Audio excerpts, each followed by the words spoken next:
Noah Barnett, who has a lovely barn owl as his little icon there, and Ooh.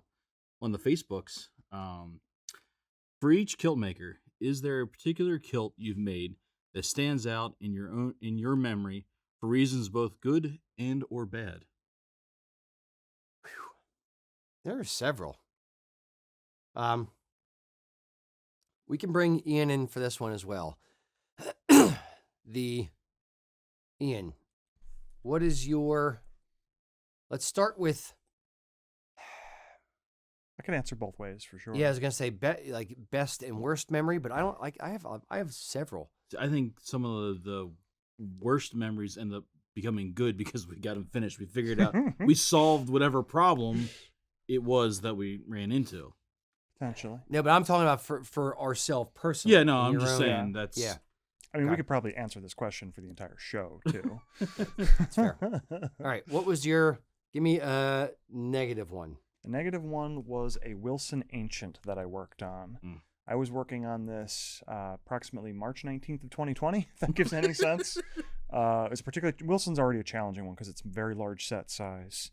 And for some reason, we'd had in two separate pieces that needed to be spliced multiple times. And the size of the set was making that even more challenging.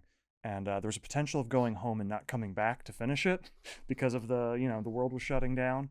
And I was determined. I'm like, no, whatever happens, this is getting done. And it got done. So to Mac's point, I guess it's a positive memory. I also never want to work on Wilson Ancient ever again. Now, Wilson Nation Lock Karen for some reason has a huge freaking set on it. It's ridiculous. Was that a personal kilt or was that No, it was for a customer. This I don't is- remember who. okay? Let's try to do personal ones. Oh, okay. Mac, negative personal one that you had. negative personal one for myself. One I made for myself. You ran into a problem or you didn't like how it came out or something. Yeah. Probably one I have just finished up a little bit ago. Is the oldest piece of cloth I have. It's also part of the original cloth that I had. So when Dropkick Murphys. No, that's one I forgot to add to my list. How many I had? I knew I was forgetting more. But this one would have been the Stored of Appen Hunting Ancient. Okay. I got a 5-yarder that Kelly made me, and then I had gotten extra material. Well, I decided to make a box pleat out of it for myself. But the problem is I was trying to use up all the material. Well, I was using up the material, but so now the backs of the box pleats are overlapping more than they normally would, and I didn't iron it the way I should have to begin with, which ironing the edge of those boxes in beforehand. I only thought about that after I was 3/4 of the way through. Of course. So it created a lot of challenge along the way. But it's done. Yay. My negative one would be the kilt that was mine for minutes. Which one? Yeah, there's actually two. Shoot, which story do I tell now? All right. Well, I'll kind of tell both real quick. The one was the Carnegie Esquibo tartan. I liked Isle of Skye. Oh. I figured, maybe I could do some purple tartan. So I got this tartan called Carnegie Esquibo from Martin Mills. I got it in, made the kilt, and then I'm like, the whole time I'm making it, I'm like, do I really like this?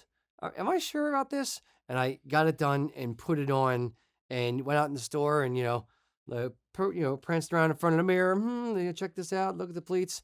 And then I'm just standing here going like, yeah, I don't like this. And I just put it right on the rack to sell. And then 20 minutes later, somebody Yep. walked in that exact size and was just like, Mhm. oh, I love that one. And I'm like, freaking done. So I dug myself out of a hole. The other one that you triggered the horrific memory in my brain was the American Heritage Legacy tartan, whatever we called it, the antique. Oh, the antique. Yep. Yeah. Where I was all excited to do something different with the color scheme of American Heritage years and years and years ago, and we ordered the cloth, and I was like, I don't like it. When I got here, I was like, I don't like it, but I was gonna make myself a kilt, but I don't like it, and I got 2/3 the way through the pleating of the kilt, and I was just like, yeah, I'm just gonna stop. I'm not gonna wear this. I don't like it.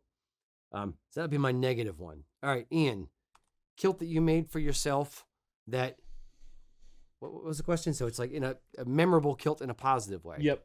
Yeah, yeah. I would say I don't really have a negative one that I made for myself because A I only positive make one. bangers. Yeah, yeah. But yeah. So I would go with the very first kilt I ever made. It was a casual kilt polyviscose for the Scruffy Wallace tartan. And I struggled. The first one didn't go great. I had to Mac kept circling things in tailor's chalk that I had to undo and take back out. But I got there, and I still have it to this day. Very nice. Very nice. I blame Mac for all the difficulties. All the chalk marks. Yes. Like I'd probably say maybe my first 8-yarder made.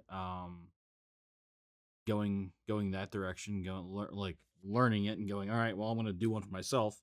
If I'm going to screw anybody's up, I'm going to screw mine up first. Yep. So doing that one for myself and trying to remember which one that one was now, which was my first 8-yarder.